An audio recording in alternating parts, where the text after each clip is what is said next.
Everybody right now has dreams, don't they, guys? All right, everybody in the NFL, I have a dream of making it in the NFL. I got a dream of winning a Super Bowl. I got a dream of being in a Pro Bowl. I'm really not into dreams anymore, okay? I'm into fucking nightmares. You guys with me on that? Mosh pit. You gotta end somebody's dream. You gotta take their job. You gotta take their heart. Are you guys clear about this NFL shit now? We're not trying to go to the Peach Bowl. We're not trying to go to the Gator Bowl or the Bluebonnet Bowl.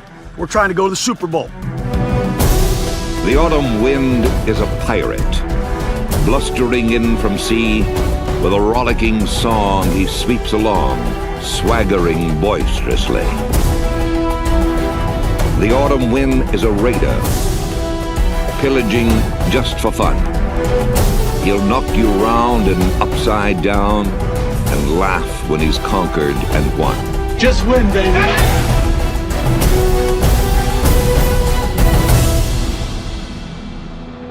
I love it. You know, I sit in my office and I just shake. I get so excited. Ding dong, the witch is dead. What's good, Raider Nation? What's good, YouTube? Welcome back. I'm sure you guys have all heard the news already, but hey, Christmas came early for Raider Nation. Paul Guenther got the axe, finally.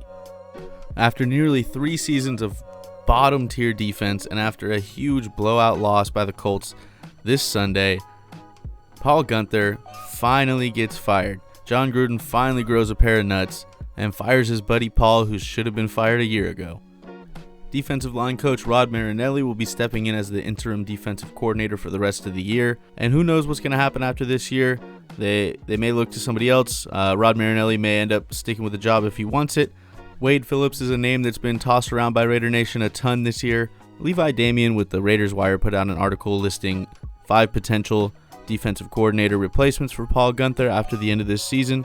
First on the list is Wade Phillips, a guy who is respected, has been in the game for a long time, and has had success with his defensive schemes. The only knock, in my opinion, is he's 72, 73 years old. I'd like this team to go in a younger direction at the coordinator position. I want somebody who these young guys can relate to. We saw it last year with Buckner, man. The chemistry between Buckner and the D-line was palpable. You could feel it, and it was something that you like to see. You know, if you watch the sounds of the game or any type of sideline coverage type stuff, any behind the scenes stuff, Buckner was a cool dude, and those D linemen, they responded to him. So I miss Buckner a ton. He would be a guy that I would consider wanting to bring back if we could. He's with the Cardinals right now, but that's a guy that I really miss, and I think one of Gruden's biggest mistakes was getting rid of him in replacement for Rod Marinelli. It should have been Guenther that went, and Buckner should have stayed, in my opinion. So, as respected as Wade Phillips is, a lot of people are pulling for him. I just want this team to go in a bit younger direction. Who knows? Maybe Wade Phillips can connect with these guys better than Marinelli can or Guenther can. You never know. People respond to people differently. So I might be totally off base wanting to go with a younger guy, maybe somebody who's less proven, somebody with a different defensive mindset that's something fresh, something new. You know, like that's the kind of direction I want to go with this defense. But hey, I'm not the one who gets paid to make decisions, so we'll see what the head office does. Next on the list of possible defensive coordinators is the interim defensive coordinator as of right now, Rod Marinelli. I don't hate the idea. We'll see how it plays out in the next couple games. We'll see what he does. I don't think he's going to change the scheme too much. Everything's all set and done for this season. He might change some of the way that the plays are called. Little tweaks here and there. I don't expect massive changes, so I don't think we're going to really see much out of what Marinelli can do. But Marinelli has been in the system. He understands what's going on. He understands the goals and everything like that. The only thing that I will say is this defensive line has not responded to Marinelli the way that people had hoped for. Too many games, we watched them get absolutely zero pressure, and that's unacceptable. It needs to get better. So I'm not too stoked on Rod Marinelli as of this year. He's not been a good defensive line coach, in my opinion. We haven't seen anything come out of him being here, and now he's going to be taking over the whole defense. So, like I said, we'll see what we can get out of a really small sample size from him, but I'm not really over the moon with Rod Marinelli this year.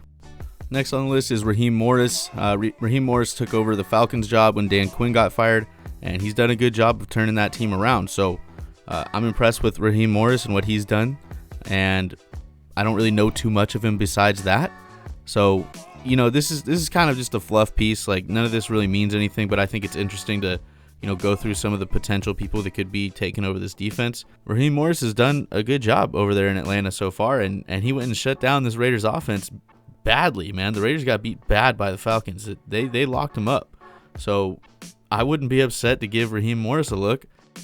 Morris also worked with Gruden in Tampa and ended up taking over the head coaching job after Gruden left. So this is a guy that Gruden is familiar with. I wouldn't be surprised if this is a guy that Gruden really makes a push for.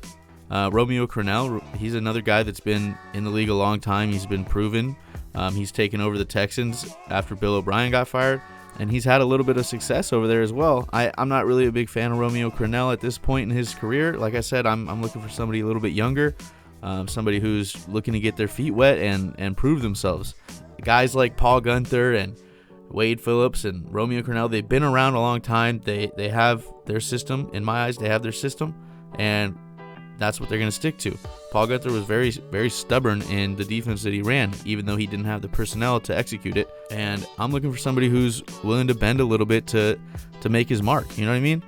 The last guy on the list is Chris Richard. The dude was the defensive backs coach for the Legion of Boom in Seattle. Now, those guys were just amazing players. You can coach up a guy as much as you want, but if the talent's not there, the talent's not there. And that secondary had some insane talent with Richard Sherman, Earl Thomas, Cam Chancellor, Byron Maxwell, Brandon Browner.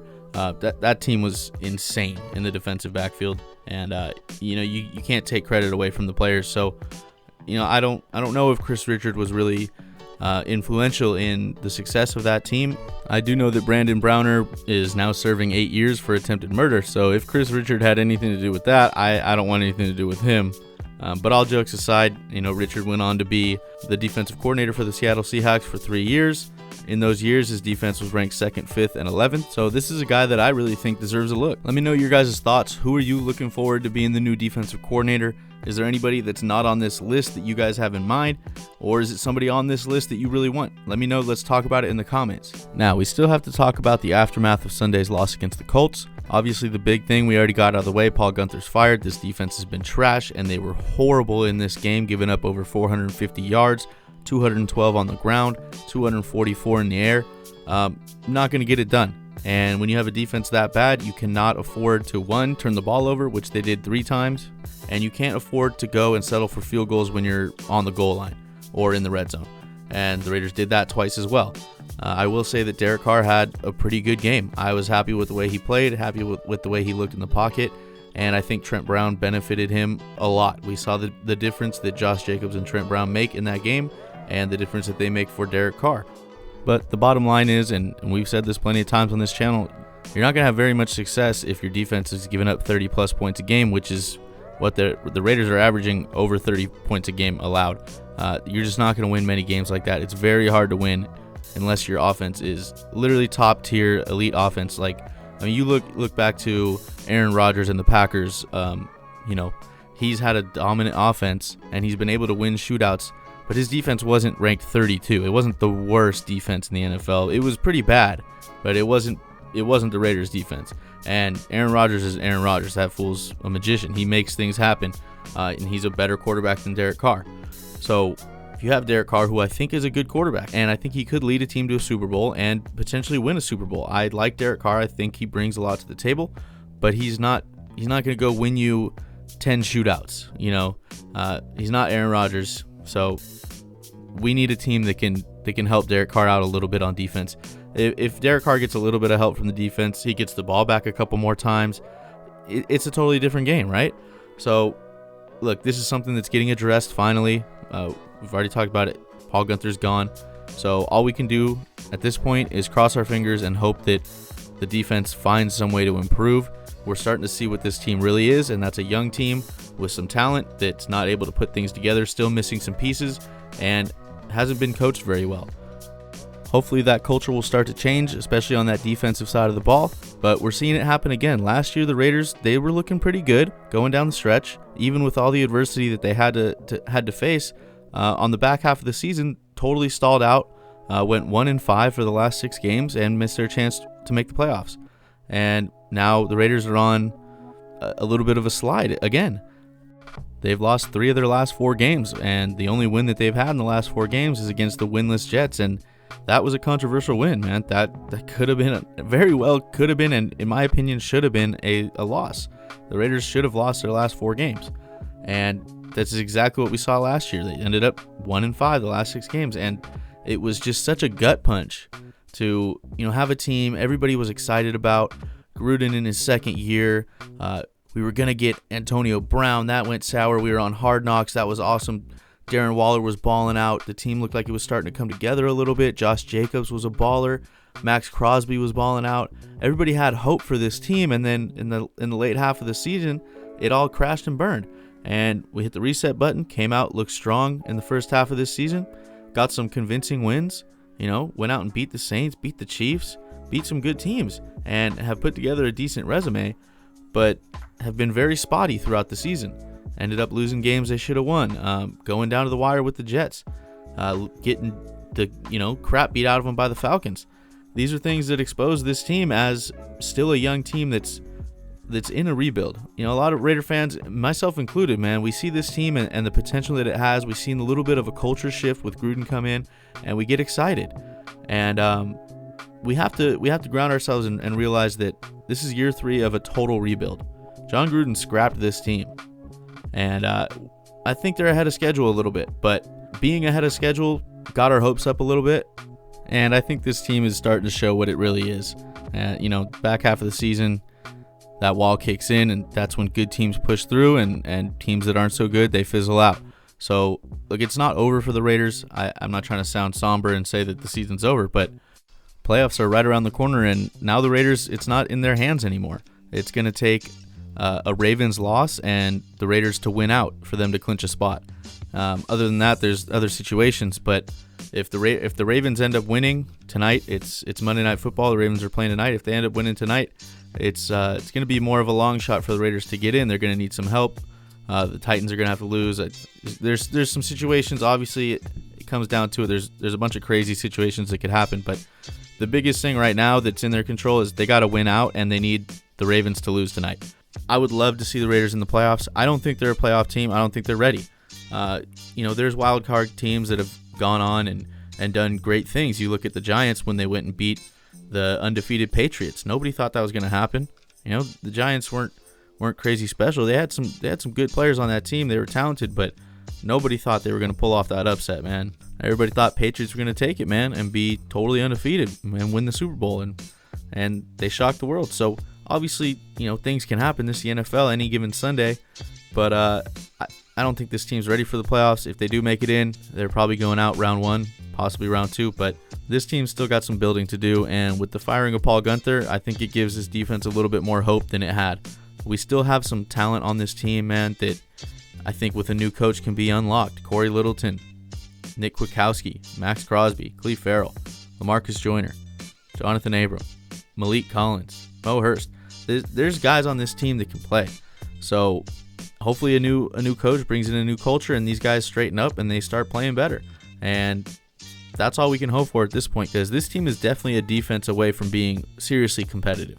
We've seen that the offense can hang in there for the most part. They had a few sputters during the season, but that happens to the best of teams. Sometimes they struggle, and I think having a defense would benefit this offense even more. They'd get the ball back more often, and they'd be able to have more chances to score, and they wouldn't feel like every drive is make or break, because that's what it feels like right now. Because once the Raiders punt the ball and they don't score or they turn it over, the other team's going to march down there and they're going to get points, and that puts the Raiders farther and farther behind, puts more pressure on the offense. So with all that said, I'm more excited for the future than I was. Now that Paul Guenther is gone, I think that opens up the door for this team to improve. And this loss was kind of bittersweet. Yeah, man, it sucked to lose this game. I said last week it was a must-win game. The reason I said that is because if the Raiders go out and win this game, then playoffs are totally in their control. Now after the loss, the playoffs aren't all in their control anymore. So that's why it was a must-win game. I'm bummed about that, but I'm happy that Paul Guenther is gone, and I know that I'm not going to say everybody, but I'm going to say 99% of Raider Nation is happy that he's gone as well. And like I said, it just opens up the door for this team to have more success on defense, because it was going nowhere under his control. So, hey, we had to take a big loss to get rid of a cancer on this team. So be it. And we'll see what happens going forward. We got 3 more games, and we'll see what these Raiders got. All right, guys. I'm going to get out of here. Peace out. Much love, Raider Nation. Let me know in the comments what you guys think about the video. Let's talk about D coordinators, all that good stuff. Peace out. Till next time.